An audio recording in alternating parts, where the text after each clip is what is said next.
మిత్రులారా, రోహిత్ వేముల చనిపోయి 10 సంవత్సరాల సందర్భంగా మనం ఈ సెమినార్ను ఏర్పాటు చేయాలనుకున్నాం. అయితే రోహిత్ వేముల చనిపోయినప్పుడు నేను కుల నిర్మూలన పోరాట సమితిలో పనిచేస్తున్నా. రోహిత్ వేముల ఉద్యమంలో చాలా సీరియస్గా అప్పుడు ఉమ్మడి 10 జిల్లాలు, తెలంగాణలో 10 జిల్లాలు ఉండే. ఆ 10 జిల్లాలో కూడా ప్రతి జిల్లాకు ఒక్కొక్కసారి, అంటే ఒక్క జిల్లాకు 3 సార్లు తిరిగి ఒక సమావేశము, రౌండ్ టేబుల్, ధర్నాలు మొత్తం కంటిన్యూగా రోహిత్ వేముల న్యాయ పోరాట సంఘీభావ కమిటీ అని ఏర్పాటు చేసి ఆ కమిటీ ఆధ్వర్యంలో 10 జిల్లాలు తిరిగి పోరాటం చేయడం జరిగింది. అయితే రోహిత్ చనిపోయిన సందర్భంగా అప్పుడు జరిగిన చర్చని మనం తీసుకున్నట్టయితే ఒక 2 నిమిషాలు మాత్రమే మాట్లాడతా. రోహిత్ చనిపోయినప్పుడు రోహిత్ చనిపోయడానికి కారణాలను వదిలేసి బయట ఉన్న దళిత ప్రజా సంఘాల నాయకులంతా కూడా అప్పుడు రోహిత్ ఎందుకు ఆత్మహత్య చేసుకున్నాడు అంటే ఆయన ఆత్మహత్యను తగ్గించేటట్టుగా లేకపోతే పిరికోడు అనేటట్టుగా మాట్లాడి చర్చ చేశారు తప్ప ఉమ్మడి శత్రువుని గుర్తించలేరు. కానీ రోహిత్ చాలా అడ్వాన్స్గా నాకు ఈరోజు అనిపిస్తుంది, ముందే పసిగట్టింది ఆయన మనందరి శత్రువు ఎవరు అనే విషయాన్ని. ఎందుకంటే అక్కడ షాపింగ్ కాంప్లెక్స్లోనే ఒక కాషాయం జెండా ఉంటే ఆయన తీసేసిండని ఒక వీడియో నేను అప్పుడు చూశాను. ఆ జెండాని తీసేసిండని చెప్పి ఏబీవీపీ బీజేపీ వాళ్ళు వచ్చి అడిగితే అవి తీసేసినా అని చెప్పింది.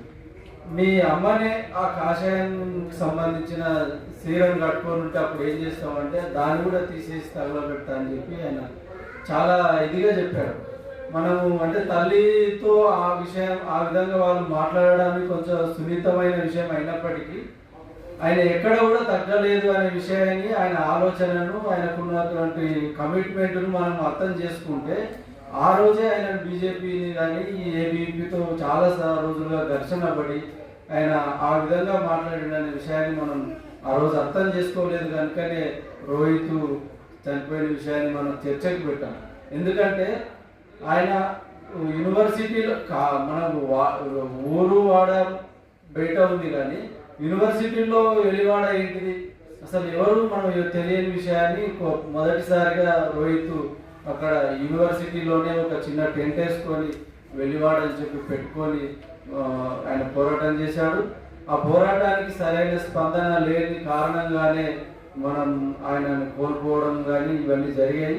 అంతేకాకుండా నేనేమనుకుంటున్నా అంటే ఈ 10 ఏళ్లలో చూసినప్పుడు రోహిత్ ఆయన తన ఆత్మని బలిదానం ఇచ్చి ఈ బయట ఉన్న పౌర సమాజానికి ఒక ఆయుధాలు ఇచ్చినట్టుగా ఆయన ఫీల్ అయ్యాడు. మీరు ఈ అంటే ఆయన అంతకుముందు అనేక నెలలుగా అక్కడ యూనివర్సిటీలో ఎంత ఘర్షణ పడినప్పటికీ ఎలాంటి స్పందన లేని స్థితిలో తను చావుదారనైనా ఈ సమాజం మేలుకుంటుందేమో, ఈ కుల వ్యవస్థను పట్టించుకుంటుందేమో, ఈ బయట ఉన్న సంస్థలు మేధావులు అనుకునే వాళ్ళు మాట్లాడతారేమో అని చెప్పి ఆయన అనుకొని ఆత్మహత్య చేసుకున్నాడు. తప్పిస్తే ఆయన పిరికోడు కానీ అది కాదనే విషయాన్ని మనం ఆ రోజు గ్రహించలేదు. కనుకనే ఈరోజు 10 ఏళ్ళ తర్వాత మనం ఈ స్థితిలో ఎందుకున్నాము రోహితులు అనే విషయాన్ని మనం ఇప్పటికైనా అర్థం చేసుకోవాల్సిన అవసరం ఉంది. ఎందుకంటే మేము ఈ సమావేశం పెట్టాలని చెప్పి ఒక 10 రోజులుగా అనేక జిల్లాలో ప్రయత్నాలు, చిన్న చిన్న ప్రెస్ మీట్లు పెడుతున్న సందర్భంలో నేను తెలంగాణకు ముందు దళిత ప్రజా సంఘాలను చూసిన, తెలంగాణ తర్వాత దళిత ప్రజా సంఘాలను చూసిన. ఇందాక ఎట్లయితే కారంచేడు తర్వాత కులం ఏంటిది, కారంచేడు తర్వాత కులం ఎట్లుందని అనుకున్నప్పుడు ఎట్ ద సేమ్ టైం తెలంగాణకు ముందు ఎట్లా ఉండే సంఘాలు, దళిత ప్రజా సంఘాలు, ప్రజాస్వామిక వాదులు, మేధావులు ఈ 10 ఏళ్లలో కేసీఆర్ వచ్చినాక ఎంత అణచివేసిందనే విషయాన్ని మనం పరిశీలిస్తే ఒకటి ఉదాహరణ కుల దురాంకార హత్యలను తీసుకుంటే ఈ తెలంగాణ సమాజాన్ని మనం అర్థం చేసుకోవచ్చు. కాంగ్రెస్ బీఆర్ఎస్ ప్రభుత్వం, కేసీఆర్ ప్రభుత్వం ఈ 140 కుల దురాంకార హత్యలు చేస్తే ఎక్కడా స్పందించలేదు. ఇట్లా అడుగున తెలంగాణ అన్ని విషయాల్లో విధ్వంసానికి గురైంది. బీజేపీ వచ్చిన తర్వాత ముందుగా మాట్లాడే వ్యక్తులను శక్తులను అనేక కేసులు పెట్టి వాళ్ళ నోర్లు మోయించి ఇది చేసిన విషయం కూడా తెలిసింది, మనం చూస్తున్న విషయమే. కనుక మనం రోహిత్ను అర్థం చేసుకోవడంలోనే పొరపాటు పడినాము కనుకనే మనకి ఇలాంటి స్థితి ఏర్పడింది. ఇప్పటికైనా కూడా ఇప్పుడు మేము కుల సమానతల నిర్మూలన పోరాట సమితి రోహిత్ ఉద్యమంలో లేదు. నేను కొంతమంది మిత్రులతో మాట్లాడుతున్నా, ఒక ఈ 4 వారం రోజులుగా ఈ సమావేశానికి రావాలని. ఈ అంశము ఎవరిది అంశం, రోహిత్ ఎందుకు చనిపోయాడనే విషయాన్ని మనం ఎందుకు తీసుకోవట్లేదు, ఎవరు తీసుకోవాలి? మరి కేఏఎన్పిఎస్ ఈ సమావేశాన్ని పెడితే ఇది కేఏఎన్పిఎస్ సమస్య కాదు కదా. ఇప్పుడు ఎలాంటి స్పందన లేని సమాజం మనం చూస్తున్నాం. అంటే మన కాళ్ళ కిందకు నీళ్ళు వచ్చినా కూడా మన సమస్యను, మన పరిస్థితిని మనం సమీక్షించుకోలేని స్థితిలో దళిత ప్రజా సంఘాలు ఎందుకు ఉన్నాయి అని చెప్పి నేను అడుగుతున్న చాలా మందిని. ఎందుకంటే ఇది మన సమస్యనే కాదు, ఈ అంశం ఏంటిది చూడాలి. ఏ సంఘం పెట్టింది కాదు, నీ సంఘమా నా సంఘమా ఏ సంఘం అనేది కాదు. అంశం ఎందుకు చనిపోయిండు రోహిత్, ఎవడు చంపిండు, చంపినోడు గచ్చు పోలీస్ స్టేషన్లో ఎఫ్ఐఆర్లు అయినాయి. ఈరోజు ఆ పార్టీకి తెలంగాణ రాష్ట్ర అధ్యక్షుడుగా ఉన్నాడు.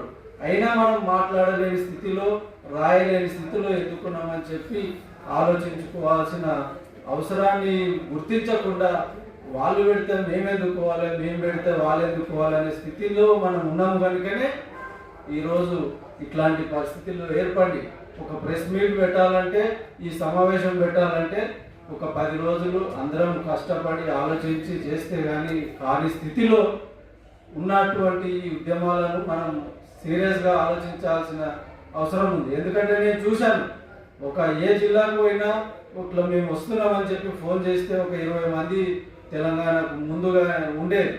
ఇప్పుడు మేము వస్తున్నామంటే కూడా సమయం ఇయ్యని పరిస్థితి ఉంది. అది మేమా మీరా ఎవరనేది కాదు, మొత్తం సమాజంలోని పరిస్థితులే అట్లా ఉన్న సందర్భంలో మనము ఒక గొంతై మాట్లాడాల్సిన అవసరం ఉందని చెప్పి మా శక్తికి మించిన విషయం అయినప్పటికీ మేము ఈ సమావేశాన్ని నిర్వహించడం జరిగింది. అట్లా మొత్తంగా మనము రోహిత్ని మనమే మన తప్పిదాల వల్లనే ఇది జరిగిందని చెప్పి మనం తెలుసుకోవాల్సిన అవసరం ఉంది. ఆ సందర్భంగా రోహిత్ జనవరి 17ను కుల నిర్మూలన పోరాట దినంగా పాటిద్దామని చెప్పి అప్పుడు ఒక చర్చ జరిగింది. దాన్ని కూడా అప్డేట్లా చేస్తారని చెప్పి అది కూడా బయట ఉన్నటువంటి దళిత ప్రజా సంఘాల నాయకులు దాన్ని ఒప్పుకోకుండా దాన్ని మరుగున పరిచాడు. అంటే నేరస్తుడు నిందితుడు చేసినది ఎంతనో బయట ఉన్నటువంటి శక్తులు చేసిన విషయాలు కూడా అట్లనే ఉన్నాయని చెప్పి మనం అర్థం చేసుకోవాల్సిన అవసరం ఉంది.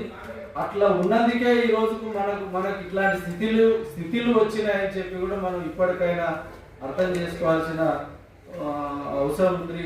ఇప్పటికైనా మనము ఈ క్యాస్ట్ను పట్టించుకోకపోవడం వల్లనే మనకు ఇట్లాంటి ఇబ్బందులు పరిస్థితులు ఏర్పడుతున్నాయి. కనుక ఆ విషయాన్ని గమనించి మన అభిప్రాయాలను, మన అవగాహనను మార్చుకోవాలి. మనం ఎవరమైనా ఇక్కడ ఉన్నోళ్ళు, ఎవరు ఏది సమావేశం పెట్టినా మనకి ఏం చేతనైతే అది చేస్తేనే ఈ తెలంగాణ చైతన్యాన్ని కాపాడుకోగలుగుతాం. ఎందుకంటే భారతదేశంలో ఉన్న అన్ని రాష్ట్రాల్లో దాదాపు బీజేపీ మొత్తం అన్ని రాష్ట్రాల్లో అధికారంలోకి వచ్చింది. ఒక్క తెలంగాణ రాష్ట్రం మాత్రమే కొరకరాని కొయ్యగా వారికి ఉంది. దాన్ని నిలబెట్టుకోవాలంటే మనమంతా ఐక్యం కావాల్సిన అవసరం ఉందని తెలియజేస్తూ